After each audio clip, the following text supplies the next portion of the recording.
আসসালামু আলাইকুম আরহামতুল্লাহি ওবারাকাতু। বিয়েটা.কমে অনেকেই রেজিস্ট্রেশন করে, প্ল্যান আপগ্রেড করে এবং বিয়ে করে, কিন্তু আমাদের জানায় না। খুবই বেশি, মানে এই সংখ্যাটা খুবই বেশি, জানায় না আমাদের। তবে আমরা জানালে সাধারণত তাদেরকে পুরস্কার দেই, উপহার দেই। যাই হোক, সেটা তাদের ব্যাপার।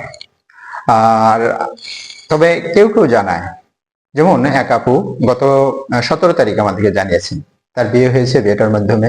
তিনি রেজিস্ট্রেশন করেছিলেন, করার পর আমাদের সাথে কথা বলেছিলেন। তার সাথে যার বিয়ে হয়েছে সেই ভাইয়াও আমাদের সাথে কথা বলেছেন, রেজিস্ট্রেশন করার পর আমাদের পরামর্শ নিলেন এবং উনি পেইড ইউজার হলেন। হওয়ার পর উনি কয়েকজনকে প্রস্তাব পাঠালেন, কিন্তু তেমন একটা সাড়া না পাওয়াতে একটু হতাশ হয়েছিলেন। আমার সাথে যখন পরামর্শ করলেন, আমি তখন ওনাকে বললাম যে আপনি ধৈর্যহারা হবেন না, আপনি যাকে পছন্দ হচ্ছে প্রস্তাব পাঠাতে থাকেন এবং আমার সাথে যোগাযোগ রাখবেন। প্রয়োজন আমি তার সাথে কথা বলবো যাকে আপনার পছন্দ হচ্ছে। আলহামদুলিল্লাহ, এরপরে প্রায় 15-20 দিন পরে উনি আমাকে জানান যে ওনার বিয়ে হয়েছে, এবং ওই আপু আমাকে জানিয়েছেন তার বিয়ে হয়েছে, এবং তিনি মন্তব্য করেছেন যে আমি একজন ভালো মানুষ আপনাদের মাধ্যমে খুঁজে পেয়েছি। বর্তমান যুগে এরকম ভালো মানুষ খুঁজে পাওয়া খুবই দুষ্কর।